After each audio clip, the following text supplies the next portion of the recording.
Hello, everybody. Welcome. Thanks for joining us today. Got my second interview in a series here with a good friend of mine, Brian Penick. Hello. Brian is a founder of several companies in the music industry, including the Counter Rhythm Group, Musicians Desk Reference, and Soundstr. While making strides to elevate the music, more musicians find their place within it, Brian became an expert in inbound marketing. So I'm going to sit here and chat with Brian today about all the things that he's learned. He's got a lot of really tactical and information-dense strategies for you guys to see and to share if I can pull those out of him. Throughout this conversation, feel free to enter any comments or questions you have into the chat or into the Ask a Question feature at the bottom of the screen. I'll be the liaison, so to speak, making sure that we answer those questions and I share them with Brian. He can address the things that you're asking in real time. But this should be a pretty casual conversation. Brian and I are good friends, so it'll be pretty simple and pretty comfortable. I just know that he is a wealth of knowledge, and I wanted to share that with you. So for the extended bio, because I know Brian is humble and won't brag about himself, so I'll do it for him. Brian is a musician turned entrepreneur striving to build a more sustainable music industry.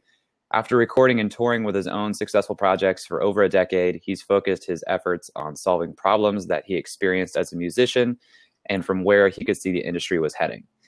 With the Counter Rhythm Group, Brian has managed early stage development companies for artists that have grown to have sustainable careers, even multi-platinum status. Musicians Desk Reference, his career management and learning platform, has helped artists and professionals develop strong foundations for their careers, and they have started to make an impact in the educational world. With Soundstr, his technology offers transparency and a pathway to modernizing the performing rights industry. They aim to put more money into the pockets of songwriters and businesses alike, and they offer a way for brands to connect with consumers at live events like never before. He has experience in artist development, management, technology, data and analytics, sponsorships and endorsements, inbound marketing and promotions, publicity and radio, raising capital, risk assessment and valuation, networking, professional team development, performing rights organizations, and more. Obviously, quite an accomplished guy. I'm excited to have Brian here. Brian, welcome. Thank you for joining us. Thank you so much for having me. Hopefully my mom heard that from a distance. She'd be very proud. We'll be sure to share the recording with Ms. Penick, Mrs. Penick. So how did you transition? There's a couple huge themes here, one of them being music and the other being marketing. How did you transition from being a musician, being in the music industry, to really learning a lot of this practical, tactical marketing strategy? Yeah, I mean, music by its nature obviously incorporates marketing in several different areas, but specifically being a musician, you're constantly generating content, you're constantly marketing that content, you're constantly trying to discover new audiences to stay engaged with that content. So just, in a certain sense, by default, I became a marketer, as, many musicians do, but I really took to scaling that out of the context of just my own career into working with other music companies, when I transitioned from the performance to the business side.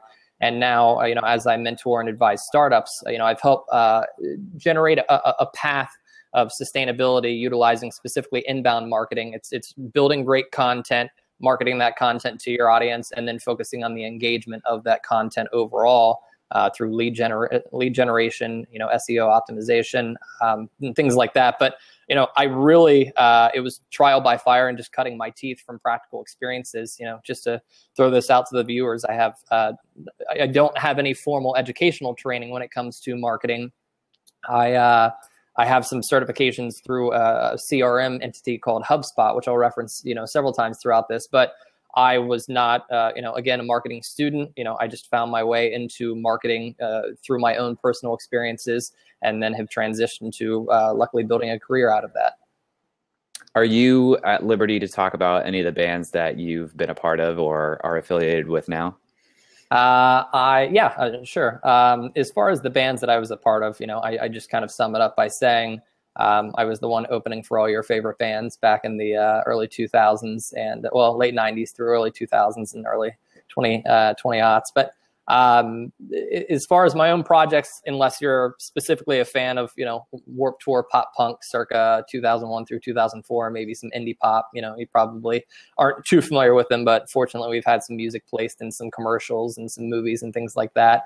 As far as the projects that I've worked with on the business side, most notably, it was very fortunate. My second client was an unknown Cincinnati band called Walk the Moon. And, they had done some regional and some international touring at that point. But, through some of my work, but mostly, building out their larger team, which, I can say nothing but great things about. I've had some great experiences. I've taken those experiences and I've tried to standardize those into some working models to help other artists on an emerging and developmental front. Right now, I'm currently focused working with a great NPR folk indie sitar-based band called Dog Yap, DAWGYAWP. Yeah, it's folk-infused sitar. It's pretty wild, but it works really well. And then one of my other main clients is an indie pop band. They're kind of like the Midwest surf band for indie pop. They're called Harbor. That's the old English spelling, HARBOUR. And beyond that, I do a lot of B2B work. So I've worked with publicity firms, management companies, booking agents, pretty much across the board, entertainment law firms, with a focus of sustainability. The music industry is going through a great time of change, whether it's from music licensing to, artist development. The risk factor is very high for, businesses to find talent early and develop them throughout that organic process. And that weight mostly falls on both the artists and their initial teams. So my work that is spanned into working with startups, because there's a lot of parallels between musicians and startups, is trying to find that organic growth rate early on and hit a point of proof of concept and help scale that up for continued growth. That's awesome. As you know, I work with some artists of different trades as well. And a common theme that I come across that I'd love to get your take on is sort of a almost repulsion or, to the idea of business when somebody's an artist, the idea of marketing themselves, selling themselves. So what about that prospect was not only okay with you, but interesting enough that you've really dove in and learned a lot? First off, I will say, as somewhat of a disclaimer, there are artists out there that are purely creating art for the sake of either the creation or the art itself that are not interested in monetary gain. And I have the utmost respect for those individuals. I am one that has chosen to have a path, the for-profit path, if you will, as opposed to the nonprofit. I was fortunate to be a local musician, scale that into a part-time career, and then at certain points, full-time career. And then on the business side, I've been working in the music industry on the business side for over 7 years now as a full-time position. I appreciate those that create art for art.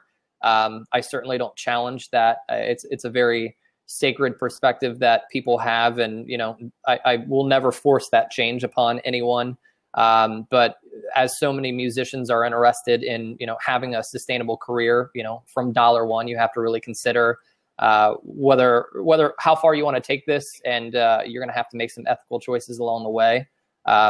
Success in my mind and many others is a relative term. So success to one musician might be something on a part-time level, getting on the radio, getting in a local or regional publication. And then you have other artists that are looking to sell out Madison Square Garden and be on the cover of Rolling Stone. And it's really about supporting whatever that ethical decision is from the artist. I am personally more focused on artists that are going for longer, long-term full-time careers. But again, it's really about respecting the initial ethical decision of the creator themselves. And bands are a business. So if if they're being treated as a business, the members of the band, the founders, they have to do some of these practices to get into marketing and selling to give themselves a chance. Would you say that's true? Absolutely. I mean, one of the things that I teach when I bring on early stage artists is the first thing, literally one of the first things, if they're not incorporated as a business, we do that. And then we go through, operating and membership agreements. We establish the parameters in which, the actual contributing members of the business will operate versus those that are essentially just showing up and playing. And there's nothing wrong with that, but it's better to have some sort of hard-lined agreement internally and hopefully on paper as well before cash comes into the equation. an agreement in advance is going to save you a lot of headache down the road. So teaching that diligence when it comes to business, when it comes to finances, when it comes to marketing, the earlier you can instill those values, the more likely those artists will develop healthy practices and habits around that. And that's going to make all the difference, especially when you start scaling up from, in the case of an artist, from like a beginner to a local, and then you make the jump to a regional and national, and then an international, sustaining artist at the top of that level. So, and like any startup, the team is probably going to be the ones who start doing the marketing and pushing things because they don't exactly have a huge marketing budget to bring in someone else to do strategy. So I assume that's how you got into this really to begin with. Yeah, there's, the Counter Rhythm group was started as soon as I got off the road, actually just before I got off the road, to really be a part-time servicing agency, bridging the gap between like the bigger scale managers, agents, publicists, radio agents, things like that. We wanted to help be that stepping stone, discover the talent early, help with this diligence, as we just described, through, business, finance, marketing, things like that. And really show a proof of concept, but also show that there's scalability potential there. So my job is to essentially come in and, help minimize the risk for any professionals that are looking to be a part of this team. Just as, with startups that are looking to raise capital, they're not going to throw money at any random idea, and that's happening less and less.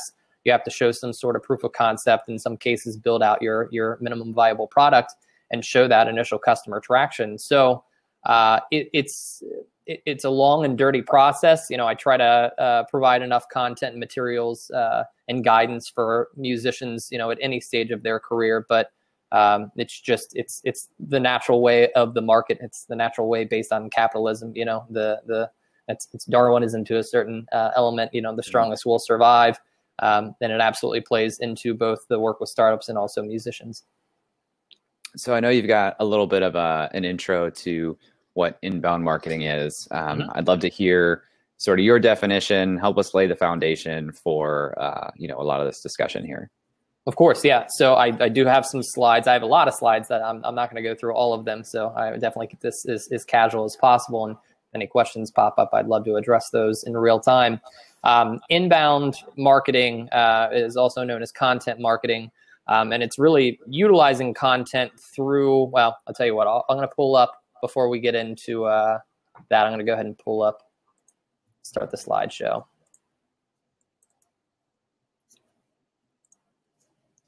So this is scaling it down, but essentially there's two forms of marketing: traditional or old school, and then inbound is the newer version.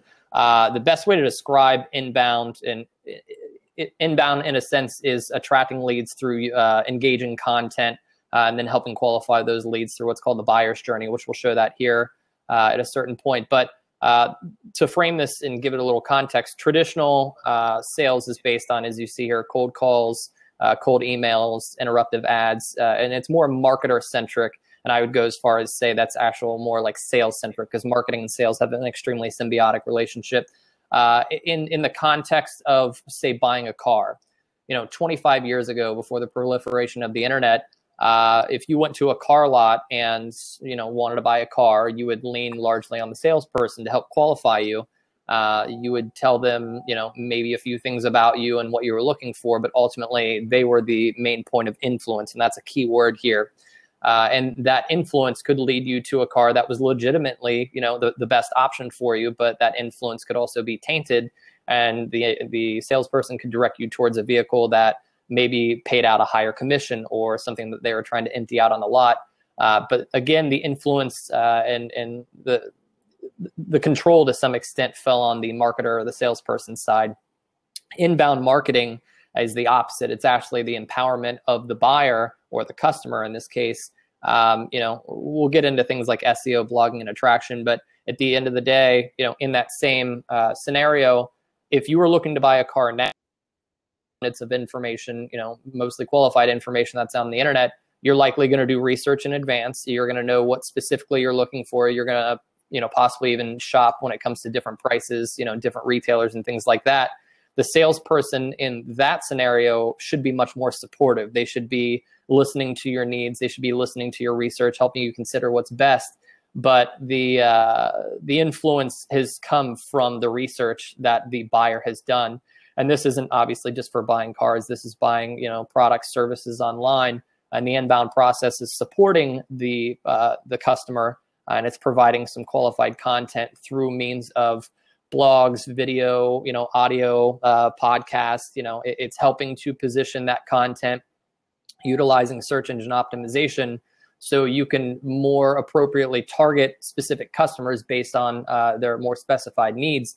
And at the end of the day, when the customer makes the purchase, the conversion, they are making the best decision they feel is possible, and they are utilizing influence that they have discovered, even though you are the one behind the scenes doing the influence, usually by creating that content.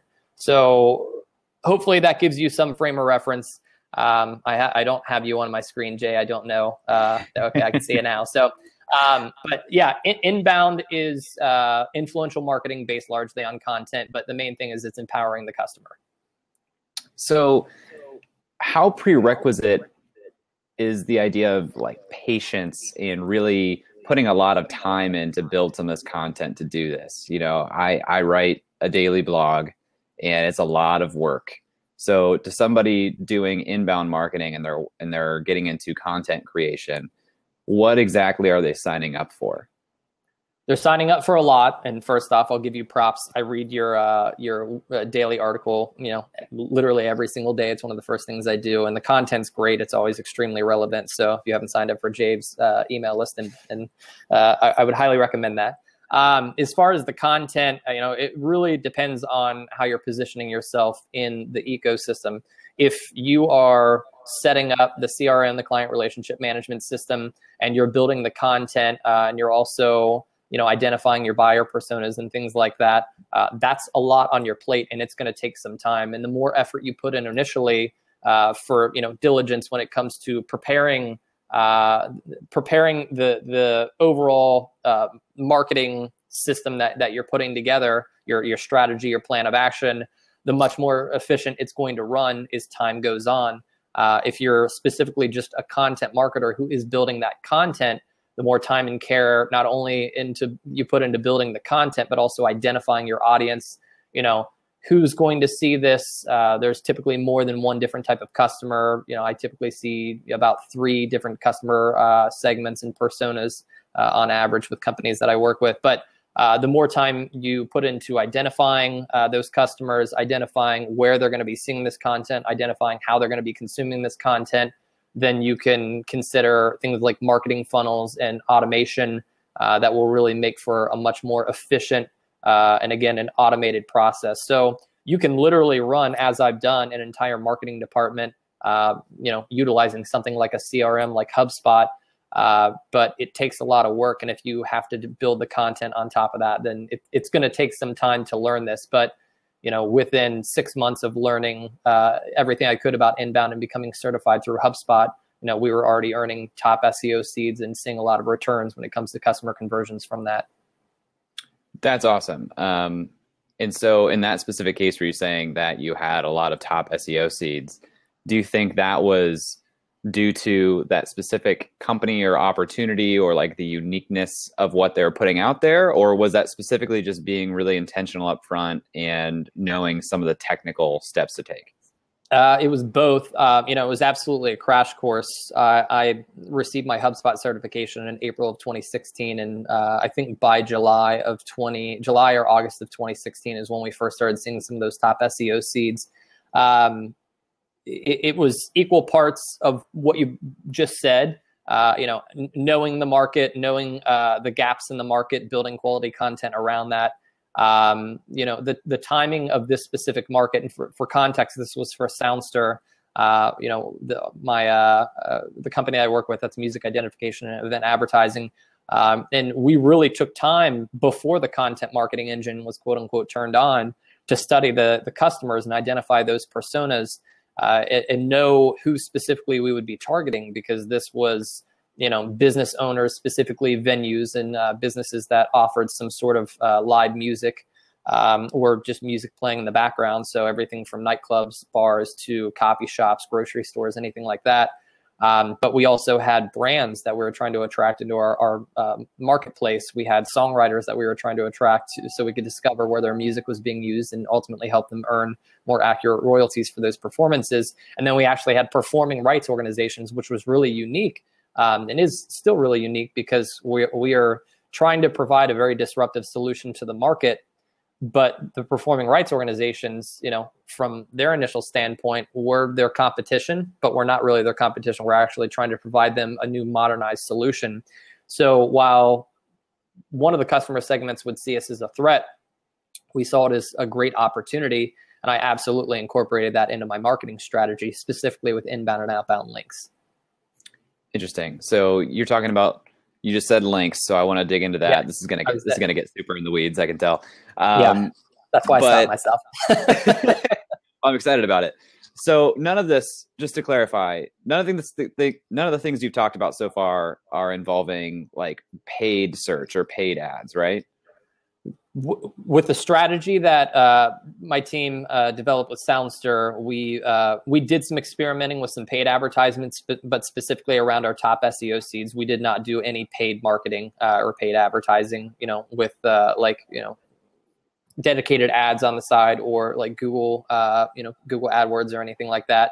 We certainly had the infrastructure set up and we did the research, but we literally just the term that I use for this, which is now becoming very misappropriated, and I might even be misappropriating it at some point, but is growth hacking. I really utilize content and a series of smaller strategies, a part of a bigger plan, and I growth hack that SEO position. But at the end of the day, I just really took time to study who our customers were, what they were looking for, how they consume content, and then would appropriately put that content in front of them. And I reappropriated some of that content several times, rightfully so, and it helped our SEO position to the point where I can show you one slide where the most common search around these rights organizations that we were trying to disrupt, we became the #1 organic seed when it came to a Google search. So literally when these rights organizations have a customer that's Googling something about them from kind of a negative perspective, trying to figure out ways of not paying for music, which you absolutely should do, and it's the right and legal thing to do. But when the customers were trying to figure out a pain point of the rights organizations, when they organically Googled something, I was the first thing that came up for all three.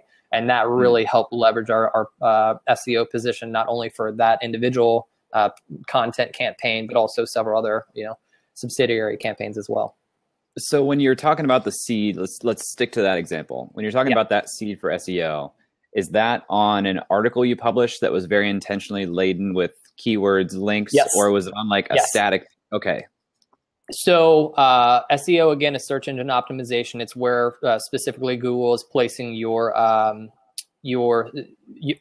content in the list of search results based on what's called a keyword. And the keyword could be something that's shorter, like outside of the context of the music industry. The example that HubSpot specifically uses in their training is shoes. If say you are, if I'm looking for running shoes for someone who's never ran, a 5K, I would look up, beginning runner shoes, male, maybe highest rated, maybe starter, something like that. I'd add some different phrases behind that.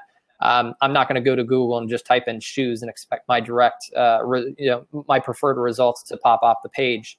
At the same time, that keyword, the very short keyword shoes, has completely been commandeered when it comes to SEO placement, largely through people purchasing advertisements around and advertising around those keywords. So some of the smaller companies, specifically startups, which I absolutely try to support when possible, they might, instead of making shoes in general, they might be making specifically shoes for people who have never ran a 5K, for somebody, for men in their mid-30s, and they might have really good marketing content to try to attract me to at least digest their content, read their blogs, watch their videos, listen to maybe some audio clips that they have up, check out infographics, look at case studies of other people who are in my position 6 months ago who have actually gone through and ran the 5K. So if they know that I'm one of their target customers and they've identified my quote unquote persona, they could have built content around that. And then when it came to marketing that content, they could have staged themselves. So if somebody's looking for, running shoes, first time 5K, male, mid-30s, I would be directed more specifically to that long tail keyword as opposed to just Googling shoes. So, SEO optimization, utilizing content for that placement, it's absolutely possible, but you have to put yourself in your customer's shoes. What specifically are they looking for? How refined can you get that customer persona? And, put yourself in their shoes and build content that's going to attract them. And that's getting into the sum of all parts. SEO is a very complex thing, but I coming from somebody who barely knew what SEO stood for, when I first got my HubSpot certification, we really took the time to define our customers and build quality content around that we knew they would be interested in, and started pushing that out organically through a few, select distribution channels, Facebook groups. I did a lot of guest blogging for some other music industry entities, and we started, getting that traffic coming into our blog, and then combined with inbound and outbound links, I leveraged the position of the SEO, and luckily we ended up on top. So let me see if I'm reading between the lines correctly here. Tell me if this statement is true or not. It sounds like when you're optimizing for SEO, whether it's for these long tail keywords or whatever, you're focusing, and I kind of already asked this, but let me just clarify. You're focusing on written like blog content more than like the sales page content. Your blog content should be a part of what's helping to sell this. There, in our philosophy with Soundstr, and specifically, through the inbound process, there is a sales page. There is a point when you actually do convert. Excuse me, but that's much further down in the process. So what I'm doing is understanding what my customers are going to be searching for, building content around those very specific long tail keyword searches, and then having somebody search, having us high in the result. And the stat that I learned right around August 2016, and I'm sure it's changed, so don't hold me to this, but 60% of all Google searches click on one of the top 3 non-paid links. So if you go and just Google something randomly, you might see an advertisement or two at the top. Some people go to those advertisements, but 60% of traffic click on the top 3 links, 1, 2, or 3. The remaining links, number 4 through 1,000, 10,000, 100,000, only get 40% of the traffic. So the higher you are, specifically if you get in one of those top 3 positions, you're likely going to have traffic clicking through.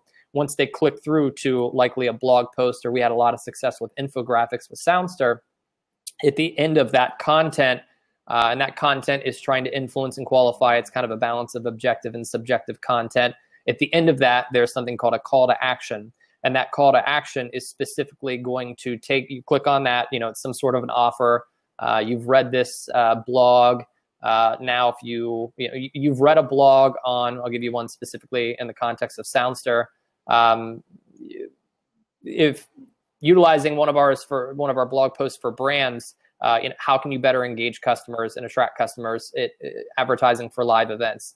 So at the end of that blog, you might be offered some sort of case study. That's a download, some sort of white paper.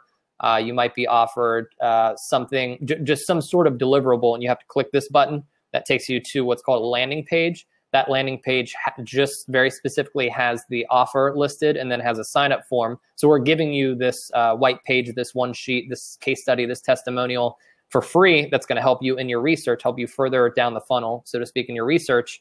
And then we are gaining your email address and some basic information. Once you sign up for that form on the landing page, you're taken to a thank you page, which can either redirect you to another offer, it can redirect you to another blog, it can gain some additional information at that point. But once you've gone, and I should, I'll tell you what, let me show something real quick. I'm going to show you the actual funnel as HubSpot states it. I think I might have passed it. Okay. Bear with me for 1 second. I'm trying to only highlight very select things here. Okay, so marketing and sales funnels, there's a lot more to this, but the very basic explanation is bringing somebody into a funnel. What you're essentially trying to do is better qualify them as they go down different stages of the funnel. And at the very bottom, you're trying to convert them And with that conversion is after you have provided them specifically with regard to inbound quality content to help maximize not only the potential for the sale, but also the opportunity behind the sale. And that might be upselling several different value propositions, as opposed to just one specific good or service. The companies that do the best are the ones that let their content qualify the consumer. So when they are actually ready to purchase, they essentially are just offering, another form to fill out and insert your credit card.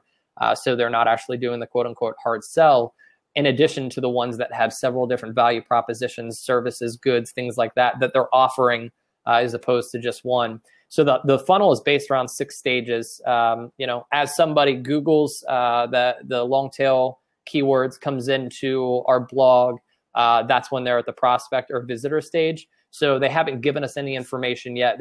We haven't gone through any stage of conversion.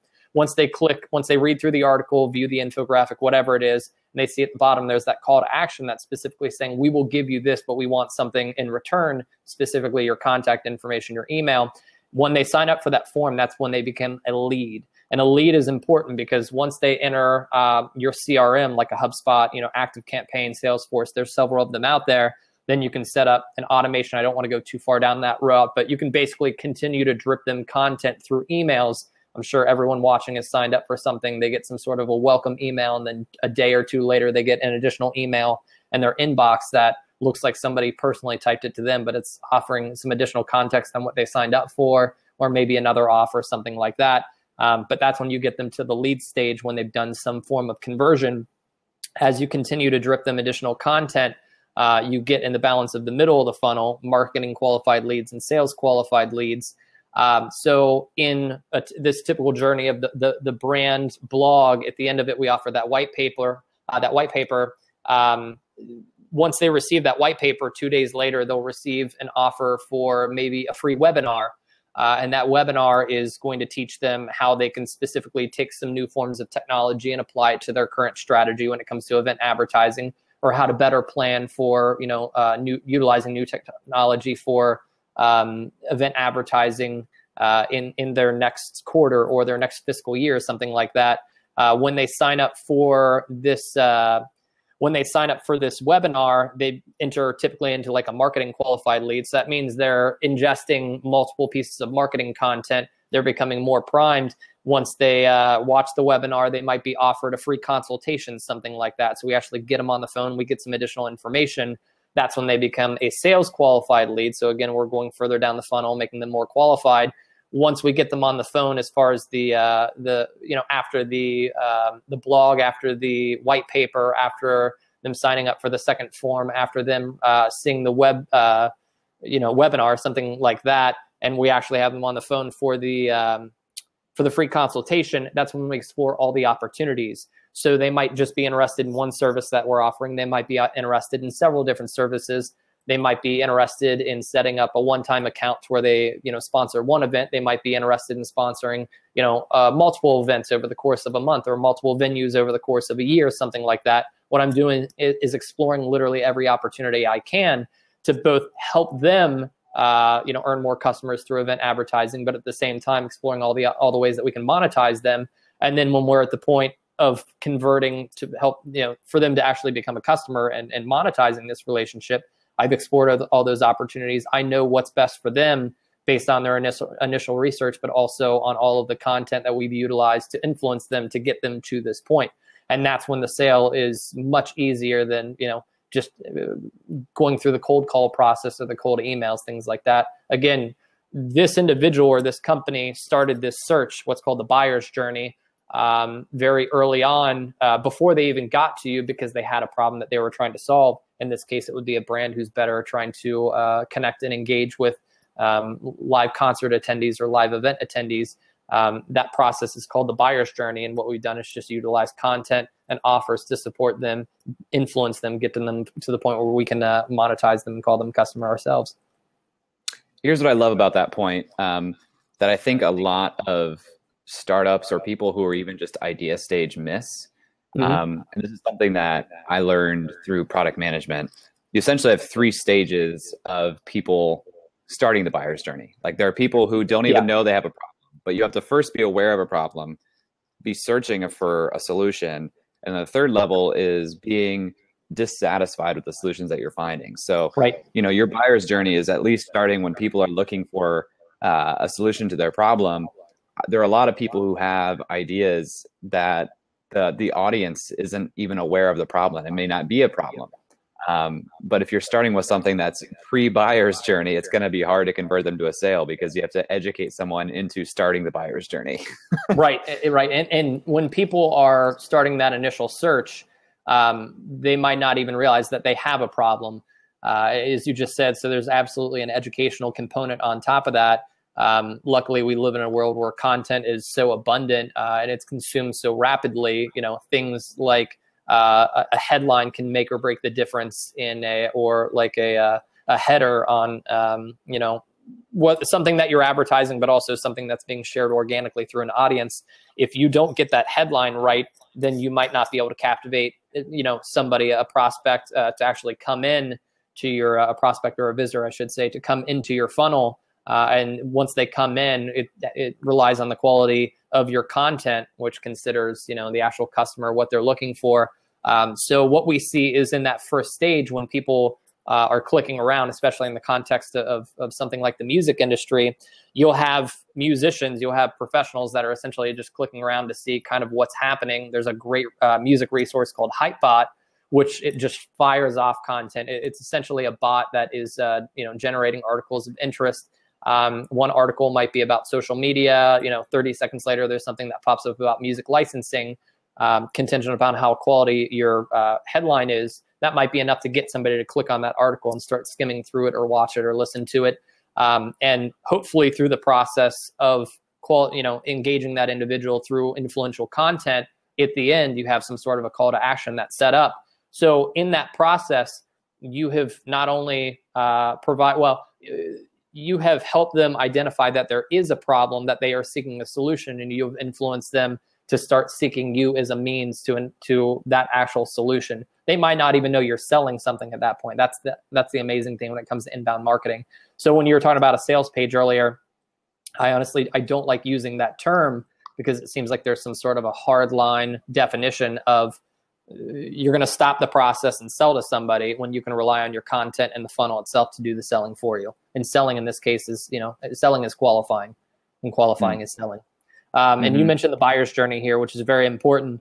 Just to go over this very briefly, the awareness stage, the HubSpot example is the persona saying, I have a sore throat fever and I'm achy all over. What's wrong with me? They might go to Google and look that up. They realize that there is a problem. They haven't necessarily identified specifically what the problem is. They just know that there is a problem, not necessarily what the problem is. The consideration stage is when they return some of those initial results and they have identified, I have strep throat. I need to figure out what my options are. So getting back to the funnel itself, and there's actually a handy little graphic of both of these side by side so you can see it's color coded. Here we go. So look at this in perspective of the funnel that I just referenced. Somebody Googles, they have all of these symptoms. They don't necessarily know what the problem is. Once they're in the consideration stage, they have identified what the problem is. Now they're looking at what their options are. The next thing they're going to do is naturally make a decision. The correlation between the different stages of the funnel, it's right here in the awareness stage. That's when somebody's poking around looking for qualified information. They might take the first bite and sign up to receive something in exchange for some more qualified information. In the consideration stage, that's when you're really, the middle of the funnel, that conversion is extremely important because you're getting them from a marketing perspective to, is there going to be some sort of hard conversion that I can potentially monetize? And then the decision is exploring, you've kind of got them over the initial sales hump and you're exploring all of the ways that you can potentially facilitate this relationship. You can maximize the potential of this relationship, however you want to say it. But this is a very important graphic right here. This is great. This is getting super tactical. So I actually want to back up a little bit and go closer to, earlier you were talking about some of the early foundational stuff you're doing around buyer personas and figuring out how you're positioned in the marketplace. So let's say I am somebody with a product. We can even use one of my products if you want. And I want to get into building this inbound lead machine Where should I start? Start with your customers. Start with who specifically needs this product and who will be purchasing this good or this service. Your buyer personas, I think this slide before, okay. So it's essentially a representation of your buyers. We don't have to really go into this too much, but you want to pinpoint specifically demographics, behaviors, patterns, motivations, and goals. And again, these buyers have a problem that you're trying to solve with your service or goods-based solution. We get really granular when we're building out our personas. Everything. I mean, each one of our customer personas originally for Soundstr, and the template that I use, like, it can go up to 5 pages per individual persona. We fictitiously list out, what kind of car these people drive, what kind of technology they use. Are they Apple or PC? What kind of, what's their annual salary? Are they married? Things like that to really get in the heads of these musicians. And well, for all of our personas, specifically musicians, it's really interesting when you take and relate this to like stock imagery that you see. Most of the advertisements people see are based on stock photos, either that they've hopefully purchased or they're using with some permission. They very likely are going to be using some of them without permission that don't have a watermark. But if you look at stock photography, that is one of the easiest ways to start to influence. So you saw a big shift in the music industry about 10 years ago or so, and a lot of the stock images would have, you would originally have people using PC-based products. About 10 years ago, everyone started using Apple products. And the right thing to do is to have permission to use that imagery. The right thing to do is have permission to use that imagery. We'll just leave it at that. And hopefully that individual has procured approval to use some of these specific products that are placed. But now it's very rare that I would see somebody using something like a PC in the context of a music advertisement. So what that stock image has done is essentially set the tone for, if you're targeting these type of musicians, if you're offering a good or service, whether it's something brand new, bright and shiny that no one has ever offered before, or if you're going up against a competitive landscape, and you've done some research around those competitors, in this simple, for instance, which this is getting really granular, and you can even say nerdy if you want, you would want to make sure that you're using Apple products, that you're advertising in some of those stock photos. It goes way beyond that. And again, it's just getting in the head of your persona, because that might relate to, if you have stock imagery with cars that people are driving or clothes that people are wearing, you can utilize that kind of subconscious recognition when it comes to, again, developing your buyer personas. But the most basic one that HubSpot lists out is, if you're doing B2B marketing, business to business, identify who your customer's role, their company organization, what goals are they trying to accomplish, what challenges do they have, their watering holes, quote unquote, and their shopping preferences. But you can go way beyond this. And again, the better you know your customer, the more, the higher quality content you're going to be able to develop specifically for them. You're going to be able to understand their shopping, their buying trends that will help position the overall funnel itself. Got it. So, okay. So if I'm getting started and I want to build this machine, get really granular and detailed about who my customer personas are. Yep, that makes sense. That sounds like typical, idea validation, customer discovery type of stuff. Okay, so let's say I have 3 customer personas. What next? So, here there's an example on the screen with Sample Sally, and I love personas. They typically utilize alliteration, but just to review this real quick, it has her background, it has, she's married, she has kids, age demographic, things like that. So, and all of this is available, I should say, on HubSpot. It's an amazing CRM. I've been utilizing it for a few years. There's, certifications, training, resources. So everything you're seeing here, you can literally get from HubSpot. So once you have those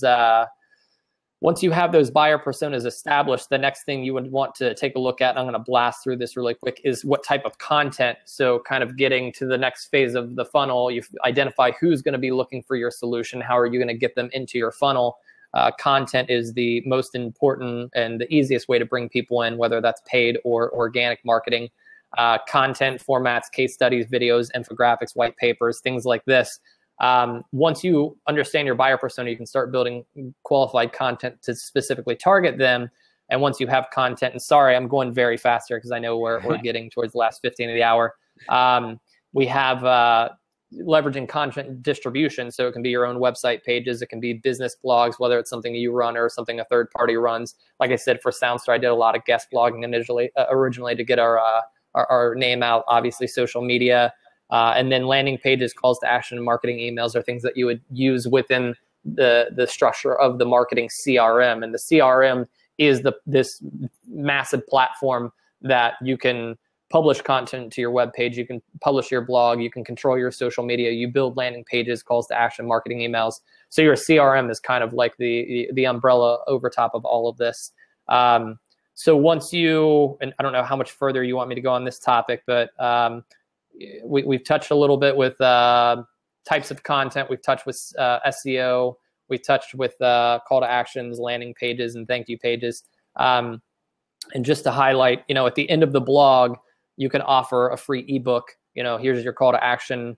Here's your free ebook. So again, this would be at the bottom of a blog that somebody would get to from Googling or clicking on social media, or some sort of organic link that was shared through an influencer or posted to some website that there's qualified customers on already. The call to action is going to bring them to the landing page. The landing page is going to the call to action lists the offer. The landing page is the actual exchange of receiving the information from the customer in exchange for whatever you're offering them. The thank you page is where you actually give them whatever it is, whether it's a download, whether it's a video and audio. You can have an additional form over here, whether that's to get secondary information from them beyond just first, last name, and email. That might be their place of business, their role, their phone number, things like that. You can push them to a different offer that also might be of interest. That can be, a redirect to follow you on social media, to share your blog with other people that might be interested, especially if you have like a referral program. But the call to action landing page, thank you page, this is how you get them from reading that content that they clicked on from Google search, social media, whatever, to actually getting them into the lead position. And then from the lead position, you would essentially start that process over. But instead of them getting, they could click on a link for, some other offer on a Google search or on social media. But one of the most common ways is to utilize an email drip campaign, or what's called an automation. So once they've signed up for this form, again, 2 days later, they might get an offer for that webinar or for this other piece of qualified content. Maybe the first one was a download of a case study. Maybe this one is, customer testimonials, or how you would actually apply that case study for your own business, something like that. And then at the end of that process, you might offer, again, that free consultation, which would get them into the sales qualified position. Then you explore the opportunities, and then you convert them to a customer.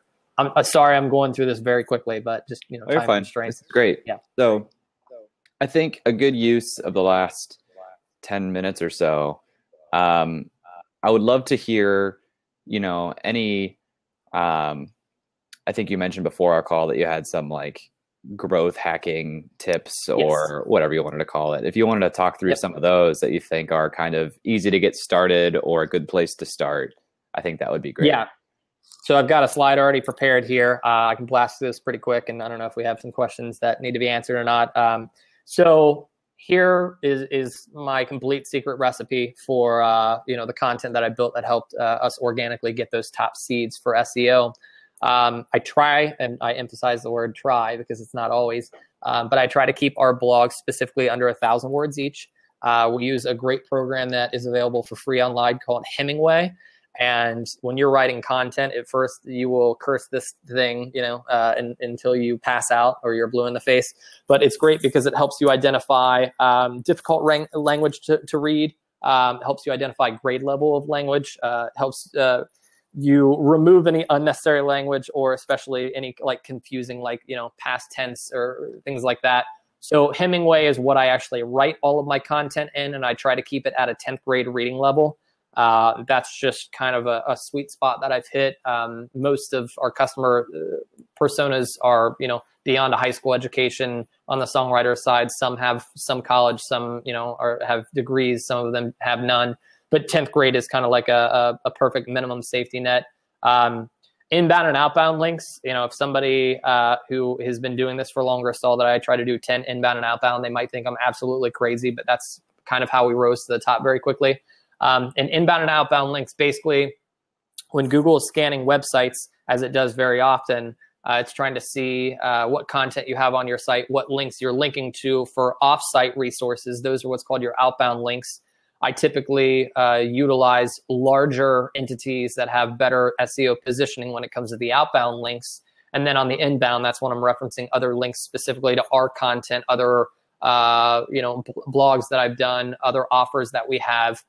So it's pretty blatantly sprinkled in. And when it comes to a good balance of inbound and outbound links, I think HubSpot recommends like 3 to 7. Like I said, I try to stick to 10. But it's just going to help in the overall SEO position. You want to make sure you don't have 25 links just to your own website. Google won't like that based on their algorithm. Or if you have a lot of links going to outbound resources, but none going to your own internal links, then it's honestly going to play against you when it comes to SEO, and it's going to help prioritize those outbound links more than your own. So just having some sort of a balance there. Bi-weekly, monthly, we tried that format with Soundstr. Honestly, we haven't been doing a lot in the way of blog content because it shifted from marketing to business development. But at a certain point, we were releasing blogs, every other week or once a month. Having some sort of consistency to the content that you're putting out is extremely important. You want your audience to essentially be able to anticipate when you're putting out content. And then keyword emphasis, taking those keywords that people are searching for and actually building those into the blog several times, and then having those, really sprinkled throughout is extremely important when it comes to SEO returns. So understanding what my customer segment is going to be searching for, the ideal customer who's going to be reading this content. Not only do I position myself to gain top SEO traction on this individual blog, but I also do that through several of my other blogs as well. So I will actually reuse some of those keywords in different sets of content. And this is like one of my absolute secrets. Obviously not too big of a secret because I'll shout it to anybody that's willing to listen. But this is how we position not only individual blogs of ours, but we've done it with multiple blogs of ours and multiple pieces of content. So it's not that we've only gained top SEO seeds on individual pieces. We've done it on a variety of pieces, and that's one of my absolute secrets. So take it and run with it. So how do you identify these keywords? With regard to, if you're trying to rank for certain keywords, how do you determine or plan for which keywords you're trying to rank for? Once you've done the research on your buyer personas and made that connection between, the solutions that you're creating, the problems that they have, that should organically develop some of those. And then once you have some ideas on that, you can run it through Google AdWords. They have some keyword research tools that you can essentially plug in keywords and see how expensive they are if you want to advertise for them. I always tell people to do a blind Google search and just take some of these keywords and type them into Google and see what comes up. And you'll probably do this with many, many keywords, and you're probably going to see some sort of a pattern to where there are certain companies, likely competitors that have these top SEO seeds, and they might be paying for them. And if they are, then you might have to challenge and pay more than them. But if it's pretty loosely structured and you're not finding any consistency between, in some sort of case study research, then that means the area when it comes to SEO is completely ripe for disruption. And that's specifically what we did. We saw with Soundstr, we saw that our customers had these problems. They were looking for solutions. Once we came to the conclusion of what these solutions were, then we were essentially, I don't like the word exploiting because it has a negative connotation, but we were really putting a lot of fuel into those potential keywords and building a lot of blog content around that. And I'll show you this last slide specifically with our top ranked blog. So a rights organization is in place to collect money for songwriters and publishers when their music is used across radio, TV, digital, which is like Spotify, Pandora, and also general licensing, so all bars, nightclubs, coffee shops.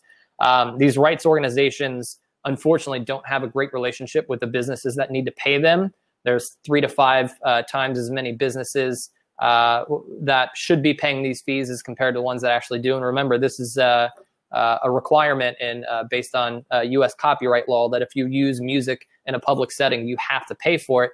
So the businesses that need to pay music sometimes don't even know who these entities are. They'll get letters in the mail that are essentially cease and desist that say, we've identified you're playing music. You need to pay for this music. If you don't, there could be fines upwards of $150,000 per violation, meaning per song. So the first thing that these customers are doing, these businesses are doing, is typing in, the names of these organizations, BMI, ASCAP, and CSAC, into Google.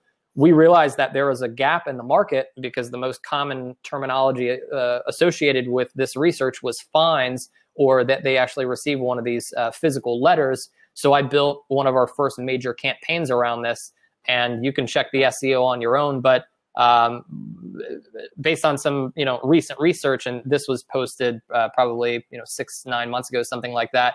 When you type in the name of these billion-dollar organizations with the word fine, our small startup is the first one that pops up. So you've got all three of these. My business got a letter from ASCAP, BMI, or CSAC, and then one that we changed the header on, 5 things to know. My business got a letter. Those are all my pieces of content. So when the customers are looking for a solution to these companies where they owe substantial amounts of money, they're not getting that solution necessarily right away from those organizations. They're getting it because I growth hack SEO and I utilize keyword emphasis and cross-talking between a lot of blogs. That's fancy talk. Basically, I gamified the system and I utilized growth hacking to position ourselves first and foremost. And we did not pay for any one of these. This is all organic return when it comes to SEO. That's great. So we have a couple minutes left, and I want to ask one tactical question and then one non-technical question. So let's see if we can make it happen. Are there any common mistakes that you find most people are making that are hurting them in terms of SEO or inbound in general? That's a very loaded question. There are. I would say that slide that I had up about consistency of content, utilizing an appropriate number, typically a balanced number of like inbound and outbound links, that's extremely important as well. But in general, just not understanding your customer and not building content that's specifically catered towards your customer. That's where most people fall short, and also not having some sort of organization to the system, utilizing a CRM, utilizing automations, drip campaigns, things like that. I mean, there are amazing tools and resources. Some of them are extremely expensive, but some of them you can do definitely on a budget, down to like $50 a month. It would take a lot of research, to get yourself started to do something like that. I do consulting. There's a lot of other great individuals that do consulting, many that are much more qualified than me, but I work on behalf of what I've done, which is extremely disruptive, very poignant content that finds any potential gaps in a market. And again, I don't like this term, but essentially exploits that or maximizes the potential of that. And the process is amazing because, again, I've ran entire marketing departments before. I've ran several at once, just using a CRM and just having a plan. But, content, consistency, and just having some of these growth hacking secrets that I learned within 6 months. And I'm sure if I learned it, you certainly can as well. So nice. Is there anything that I didn't ask that you wished I would have asked or that you wanted to say? That's a great question. No, I mean, this was a lot of content that we covered in a very short amount of time. That presentation I'll be doing, I have some other lectures coming up, some specifically that I'll be doing that entire presentation. It's 55 slides. It's literally a minute a slide. I blast through it. It's very intense. But the main thing with inbound can help maximize the efficiency of your marketing department, can really help you gain leverage, gain new customers, gain SEO position. So if anything that I've said is of interest, even if there's one sentence that stood out, absolutely do some research behind it.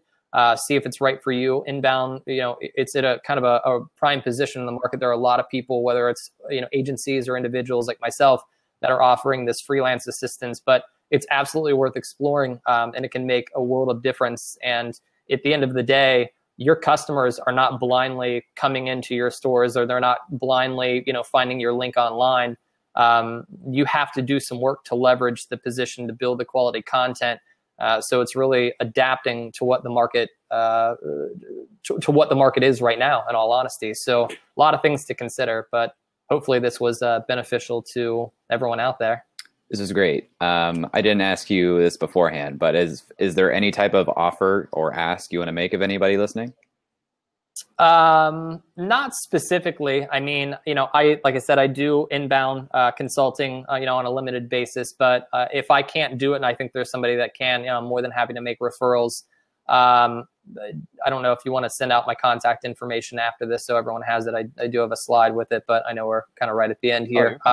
We can put it in the chat, but can you also read out loud how people can contact you if they want to get in contact with you? Yeah, it's just brian@thecounterrhythmgroup.com.